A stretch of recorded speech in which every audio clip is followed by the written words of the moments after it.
ਯਾਰ ਟੁੱਟ ਜੋ ਤੁਹਾਡੀ ਮਿਹਰਬਾਨੀ ਹੁਣ ਛੱਡ ਛੱਡੋ ਮਾਫੀ ਦੇ ਮੈਨੂੰ ਮੈਂ ਕੰਮ ਕਰ ਲਾਂ ਹੁਣ ਅੱਲਾ ਦੇ ਮਖਲੂਕ ਦੀ ਖਿਦਮਤ ਕਰ ਰਿਹਾ ਕਿਸੇ ਕੋ ਨਹੀਂ ਪੈਸਾ ਹੱਕਦਾਰ ਹੋ ਗਰੀਬ ਹੈ ਉਹ ਆ ਕੇ ਖਾਣਾ ਸਰ ਲੈ ਸਕਦਾ ਹੈ 3:30 ਵਜੇ ਆਣਾ 5:30 ਵਜੇ ਕਲੀਅਰ ਹੋ ਜਾਣਾ ਸਰ ਲਜ਼ੀਜ਼ ਖਾਣਾ ਅੱਛਾ ਖਾਣਾ ਇਨਸਾਨ ਨੂੰ ਸਿਹਤ ਤੰਦਰੁਸਤੀ ਦੇ ਉਹ ਖਾਣਾ ਸਰ ਪੇਸ਼ ਕਰਦਾ ਕਿ ਇਨਸਾਨ ਅੱਛਾ ਰਵੇ ਮੇਰੇ ਵਾਲਾ ਸਾਹਿਬ ਕਰਦੇ ਹਨ ਮੈਂ ਕਰਨਾ ਸਰ ਖਾਣਾ ਡਿਸਟਰਬ करे मैं पैसे वापस कर छड़ना सर मैं पैसे नहीं रखता और इमानत है आके पैसे वापस ले सकता है। अस्सलाम वालेकुम नाजरीन, मैं हूं आपका मेजबान मलिक उमर और आप देख रहे हैं सियालकोट प्लस। नाजरीन इस टाइम सुबह के 4 बज रहे हैं और अभी फजर की अजान भी नहीं हुई और हम इस टाइम मौजूद हैं नेकापुरा पुलैक पर और आप मेरे पीछे देख सकते हैं आपको एक रशनुमा स्टॉल नजर आ रहा होगा। इधर सुबह टाइम अभी फजर की अजान नहीं हुई, लोग नाश्ता करने के लिए आए हैं और बताया गया है कि ये स्टॉल 40 साल पुराना स्टॉल है। तो लोग इधर फजर टाइम मतलब तहज्जुद के टाइम नाश्ता करने आते हैं।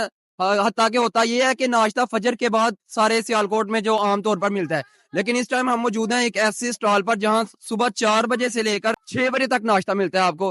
ये सिर्फ 3 घंटों के अंदर इनका नाश्ता खत्म हो जाता है। आए इनसे मिलते हैं और पूछते हैं कि क्या आप खिला रहे हैं लोगों को, कि लोग आपके आशिक बने हुए हैं, और इनसे बात करते हैं। आए अस्सलाम वालेकुम सर। वालेकुम अस्सलाम। अच्छा जुए साहब की खुआ रहे हो लोगों को? ये फजर दी अजान भी नहीं हुई ते लोग माशाल्लाह इन्ना रश अल्लाह दे मखलूक दी खिदमत कर रहे हैं। लजीज खाना अच्छा खाना कोई एडा ਉਹ ਤਲਹੀ ਵਾਲਾ ਖਾਣਾ ਨਹੀਂ ਹੁੰਦਾ ਜਿਹੜਾ ਸਕੂਨ ਪਜ਼ੀਰ ਹੋਏ ਇਨਸਾਨ ਨੂੰ ਸਿਹਤ ਤੰਦਰੁਸਤੀ ਦੇ ਉਹ ਖਾਣਾ ਸਰ ਪੇਸ਼ ਕਰਦਾ ਕਿ ਇਨਸਾਨ ਅੱਛਾ ਰਵੇ। ਖਾਣਾ ਹਰ ਇਨਸਾਨ ਨੇ ਖਾਣਾ ਸਰ ਇਸ ਵਾਸਤੇ ਕੋਸ਼ਿਸ਼ ਕਰਦੀ ਅੱਲਾ ਦੇ ਮਖਲੂਕ ਖੁਸ਼ ਹੋਵੇ ਸਰ ਦੈਟਸ ਆਲ ਸਰ। ਅੱਛਾ ਜਵੇਦ ਸਾਹਿਬ ਕਿ ਵੇਖਿਆ ਉਂਝ ਜਾਂਦਾ ਕਿ ਫਜਰ ਤੋਂ ਬਾਅਦ ਹੀ ਨਾਸ਼ਤੇ ਲੱਗਦੇ ਨੇ ਤੇ ਤੁਸੀਂ ਮਤਲਬ 4 ਵਜੇ ਹੀ ਨਾਸ਼ਤਾ ਸਾਡਾ ਸਰ ਮੈਂ 3:30 ਵਜੇ ਆਣਾ 5:30 ਵਜੇ ਕਲੀਅਰ ਹੋ ਜਾਣਾ ਸਰ। ਅਸੀਂ ਇੱਕ ਮਿਆਰ ਰੱਖਿਆ ਦਾ ਉਸ ਹਿਸਾਬ ਨਾਲ ਸਰ ਖਾਣਾ ਪੇਸ਼ ਕਰੀਦਾ ਸਰ ਅੱਛੇ ਤਰੀਕੇ ਨਾਲ ਸਰ। ਨਹੀਂ ਇਹ ਤੁਸੀਂ ਕਿੱਥੋਂ ਸੋਚਿਆ ਕਿ ਫਜਰ ਤੋਂ ਪਹਿਲਾਂ ਨਾਸ਼ਤਾ ਲਾਉਣ ਵਾਲਾ ਜਰਾ ਨਵਾਂ 40 ਸਾਲ ਦਾ ਸਾਬਕਾ ਕੰਮ ਹੈ। ਅਸੀਂ ਨਵੇਂ ਬੰਦੇ ਨਹੀਂ ਹੈ ਕੰਮ ਕਰਨ ਵਾਲੇ ਪੁਰਾਣੇ ਬੰਦੇ ਅਸੀਂ ਮੇਰੇ ਵਾਲਾ ਸਾਹਿਬ ਕਰਦੇ ਹਨ ਮੈਂ ਕਰਨਾ ਸਰ ਸਾਡਾ ਜੱਦੀ ਗੁੱਸੀ ਕੰਮ ਹੈ। ਨਹੀਂ ਤੇ ਲੋਕਾਂ ਨੂੰ ਐਸਾ ਕੀ ਟੇਸਟ ਦੇ ਰਹੇ ਹੋ ਕਿ ਲੋਕ ਆਪਣੀ ਨੀਂਦ ਹਰਾਮ ਕਰਕੇ ਤੇ ਲੋਕ ਤੁਹਾਡੇ ਕੋਲ ਨਾਸ਼ਤਾ ਕਰਨ ਆਉਂਦੇ? ਦੇਸੀ ਘਿਓ ਯੂਜ਼ ਕਰੀਦਾ ਹੈ, ਕਾਲੀ ਮਿਰਚ ਯੂਜ਼ ਕਰੀਦੀ ਹੈ, ਮਿਰਚ ਮਸਾਲਾ ਤੋਂ ਇਸਤਨਾਬ ਕਰੀਦਾ ਹੈ ਜਿੰਨਾ ਬਿਲਕੁਲ ਇਨਸਾਨ ਸੈੱਟ ਰਹਿੰਦਾ ਸਰ ਫਿੱਟ ਰਹਿੰਦਾ ਸਰ। ਖਾਣਾ ਅੱਛੇ ਤਰੀਕੇ ਨਾਲ ਪੇਸ਼ ਕਰੀਦਾ, ਕਾਲੀ ਮਿਰਚ ਜ਼ਿਆਦਾ ਯੂਜ਼ ਕਰੀਦੀ ਸਰ। ਦੇਸੀ ਘਿਓ ਅੱਛਾ ਮਸਾਲੇ ਅੱਛੇ। ਮਾਫੀ ਦੇ ਦਿਓ ਹੁਣ ਮੈਨੂੰ ਛੱਡ ਦਿਓ ਮੈਨੂੰ ਸਾਰੇ ਹੁਣ ਮੈਂ ਕੰਮ ਕਰ ਲਾ ਸਰ ਮਿਹਰਬਾਨੀ ਸਰ। ਕਿ ਇਹ ਕਿੰਨੀ ਦਾ ਪੁਰਾਣਾ ਸਟਾਲ ਹੈ ਤੇ ਦੱਸੋ ਕਿੰਨੀ ਦੇਰ ਪਹਿਲਾਂ ਸ਼ੁਰੂ ਕੀਤਾ? 30-35 ਸਾਲ ਪੁਰਾਣਾ ਜੇ ਅੱਜ ਦਾ ਨਹੀਂ ਜੇ ਹੈ। ਸ਼ੁਰੂ ਕਿੰਨੇ ਕੀਤਾ ਯਾਰ ਤੇ ਦੱਸੋ? ਮੇਰੇ ਵਾਲਾ ਸਾਹਿਬ ਨੇ ਕੀਤਾ ਸਰ। ਅੱਛਾ ਤੁਹਾਨੂੰ ਕਿੰਨੀ ਦੇਰ ਹੋ ਗਈ ਸਰ ਮੈਨੂੰ ਵੀ ਕੋਈ 20 ਸਾਲ ਹੋ ਚੱਲੇ ਸਰ। ਅੱਛਾ ਤੇ ਅੱਬੂ ਦੇ ਨਾਲ ਹੀ ਮੈਂ ਅਟੈਚ ਆ ਨਾਲ ਸਟੱਡੀ ਕਰਕੇ ਐਸਾ ਆਪਣਾ ਕੰਮ ਸਰ। ਅੱਛਾ ਤੁਹਾਡੀ ਸਪੈਸ਼ਲਿਟੀ ਕੀ ਹੈ ਕਿ ਲੋਕਾਂ ਨੂੰ ਕਿਹੜੀ ਐਸੀ ਚੀਜ਼ ਅਟਰੈਕਟਿਵ ਕਰਦੀ ਹੈ ਜਿਹੜੀ ਲੋਕ ਤੁਹਾਡੇ ਕੋਲ ਹੀ ਆਉਂਦੇ ਨੇ? ਸਰ ਚਾਵਲ ਤੇ ਮੁਤੰਜਨ अंडे सर वो ऐसे चीज है कि इंसान अट्रैक्ट कर दिया अपनी तरफ खींच दिया सर।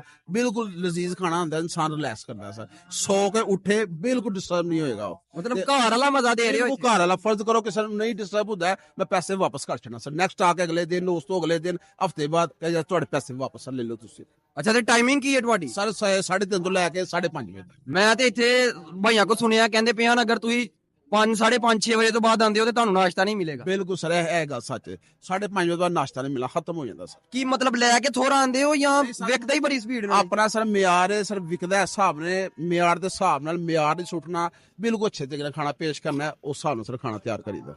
ਅੱਛਾ ਹਵਸ ਕੋਈ ਨਹੀਂ ਨਾ ਦੌਲਤ ਦੇ ਲਾਲਚ ਕੇ ਦੌਲਤ ਨਾਲ ਨਹੀਂ ਸਰ, ਦੌਲਤ ਨਾਲ ਨਿਆਣਾ ਪਿਆਰ ਨਹੀਂ ਕਰੀਦਾ, ਬਿਲਕੁਲ ਮੁਨਾਸਬ ਰੱਖ ਕੇ ਨਿਜ਼ਾਮ ਚਲਾਈਦਾ। ਅੱਲਾ ਦੀ ਮਖਲੂਕ ਖੁਸ਼ ਹੋਏ ਸਰ ਦੈਟਸ ਆਲ ਸਰ। ਅੱਛਾ ਜਵੇਦ ਸਾਹਿਬ ਇਹ ਦੱਸੋ ਕਿ ਮੈਂ ਸੁਣਿਆ ਕਿ ਕੋਈ ਤੁਸੀਂ ਕਿਹਾ ਕਿ ਕੋਈ ਮਾਰਾ ਬੰਦਾ ਹੈ ਮੈਂ ਉਹਦੇ ਨਾਲ ਪੂਰਾ ਕੋਈ ਬੰਦਾ ਪਿਆਰ ਮੁਹੱਬਤ ਕਰਾਂ। ਕਿਸੇ ਬੱਚੇ ਨੇ ਗਰੀਬ ਹੈ ਉਹ ਆ ਕੇ ਖਾਣਾ ਨਾਸ਼ਤਾ ਲੈ ਕੇ ਜਾ ਸਕਦਾ ਸਰ, ਉਹਨੂੰ ਫੁੱਲ ਸਰ ਪ੍ਰੋਟੋਕੋਲ ਮਿਲੇਗਾ, ਬਿਲਕੁਲ ਕੋਈ ਪੈਸਾ ਨਹੀਂ ਲਈਦਾ। ਅੱਲਾ ਦੀ ਮਖਲੂਕ ਨੂੰ ਖੁਸ਼ ਕਰਦਾ ਸਰ। ਕਿਸੇ ਕੋ ਨਹੀਂ ਪੈਸਾ ਹੱਕਦਾਰ ਹੋ ਗਰੀਬ ਹੈ ਉਹ ਆ ਕੇ ਖਾਣਾ ਸਰ ਲੈ ਸਕਦਾ। ਆਖਰੀ ਸਵਾਲ ਹੈ ਆਪਣਾ ਦੱਸੋ ਕਿ ਤੁਹਾਡੀ ਲੋਕੇਸ਼ਨ ਕੀ ਹੈ ਤੇ ਵਾਟ ਲੋਕੇਸ਼ਨ ਸਰ? ਇਹ ਨੇਕਾਪੁਰਾ ਪੁੱਲ ਹੈ ਕਿ ਵੀ ਬੈਂਕ ਦੇ ਸਾਹਮਣੇ ਸਰ ਨੁੱਕਰ ਦੇ ਉੱਤੇ ਸਰ। ਨਾ ਡਿਸਟਰਬ ਕਰੇ ਮੈਂ ਪੈਸੇ ਵਾਪਸ ਕਰ ਛੱਡਣਾ ਸਰ, ਮੈਂ ਪੈਸੇ ਨਹੀਂ ਰੱਖਦਾ और ਇਮਾਨਤ ਤੇ ਆ ਕੇ ਪੈਸੇ ਵਾਪਸ ਲੈ ਸਕਦਾ ਕਿ ਯਾਰ ਮੈਂ ਚਾਵਲ ਖਾਦੇ ਨੇ ਮੈਂ ਡਿਸਟਰਬ ਹੋ ਗਿਆ ਬਾਈ ਕਿੰਨੇ ਪੈਸੇ ਦੇਣ 200-400 ਲੈ ਲਓ, ਇਮਾਨਤ ਨੂੰ ਵਾਪਸ ਕਰ ਦੇ। ਖਾਣਾ ਗਲਤ ਨਹੀਂ ਪੇਸ਼ ਕਰੀਦਾ ਸਰ ਇਹ ਸਾਰਾ ਆਪਣਾ ਇੱਕ। ਅੱਛਾ ਮੈਂ ਵੇਖ ਰਿਹਾ ਇੱਥੇ ਮਿੱਠੇ ਚੌਲਾਂ ਦੇ ਉੱਤੇ ਤੁਸੀਂ ਮੁਰੱਬੇ ਸਪੈਸ਼ਲ ਤਿਆਰ ਕੀਤੇ ਨੇ ਆਪਣੇ ਵੱਖਰੇ ਤੇ ਮਾਸ਼ਾਅੱਲਾ ਪਾਏ ਵੀ ਨੇ ਤੁਹਾਡੇ ਕੋਲ। ਮਤੰਜਨ ਦੇ ਮੁਰੱਬੇ ਸ਼ਰਬੇ ਖੋਇਆ ਦੇਸੀ ਘਿਓ ਹਰ ਅੱਛੀ ਚੀਜ਼ ਪੇਸ਼ ਕਰਦੀ ਸਰ। ਅਗਲਾ ਖਾ ਕੇ ਜਾਏ ਇਹਨੂੰ ਲੁਤਫ ਹੋਏ ਲਜ਼ੀਜ਼ ਅੱਛਾ ਪੇਟ ਠੀਕ ਰਵੇ ਉਹਦਾ ਕਿ ਵੈਰੀ ਗੁੱਡ ਯਾਰ ਮੈਂ ਖਾਣਾ ਉੱਥੇ ਜਾ ਕੇ। ਤੇ ਸਿਆਲਕੋਟੀਆਂ ਨੂੰ ਕੀ ਪੈਗਾਮ ਦਿੰਦੇ ਹੋ ਕਿ ਨਾਸ਼ਤਾ ਫਜਰ ਤੋਂ ਪਹਿਲਾਂ ਨਾਸ਼ਤਾ ਤੁਹਾਡੇ ਕੋਲ ਨਹੀਂ ਕਹਿ ਸਕਦਾ, ਜਿਹਨੇ ਖਾਣਾ ਉਹ ਦੁਬਾਰਾ ਪਰਤ ਕੇ ਆਟੋਮੈਟਿਕ ਆਏਗਾ, ਕਹਿਣ ਦੀ ਜ਼ਰੂਰਤ ਨਹੀਂ ਹੈ ਕਿ ਮੈਂ ਜਾ ਕੇ ਭਾਈ ਖਾਣਾ ਖਾਓ। ਇੱਕ ਵਾਰੀ ਖਾ ਲੇ ਉਹ ਨੈਕਸਟ ਆਵੇ ਹੀ ਆਵੇ ਸਰ, ਉਹਨੂੰ ਖਾਣਾ ਇਸ ਤਰੀਕੇ ਨਾਲ ਪੇਸ਼ ਕਰੇਗਾ ਅਗਲਾ ਕਿ ਯਾਰ ਮੈਂ ਖਾਣ ਜਾਣਾ ਸਰ। ਯਾਰ ਟੁੱਟ ਜੋ ਤੁਹਾਡੀ ਮਿਹਰਬਾਨੀ ਹੁਣ ਛੱਡ ਛੜੋ ਮਾਫੀ ਦੇ ਦੇ ਮੈਨੂੰ ਮੈਂ ਕੰਮ ਕਰ ਲਾਂ ਹੁਣ ਤੇ ਅੱਜ ਤੋਂ ਬਾਅਦ ਨਹੀਂ ਜਾਣਾ ਤੁਹਾਨੂੰ ਮੈਂ ਦੱਸਦਾ मैं ਤੁਹਾਨੂੰ ਲਿਫਟ ਨਹੀਂ ਕਰਾਣੀ जी तो नाजरीन हम मौजूद थे एक नाश्ते पॉइंट पर एक स्टॉल पर जो फजर से पहले लगता है और 4 बजे से लेकर 6 बजे तक लगता है। 6 बजे के बाद आने वाले को नाश्ता नहीं मिलेगा, 6 बजे से पहले ये सारा खत्म हो जाता है। तो सियालकोट के मुतल्लिक मजीद वीडियो देखने के लिए देखते रहिएगा सियालकोट प्लस। मुझे इजाजत दीजिए, अल्लाह हाफिज।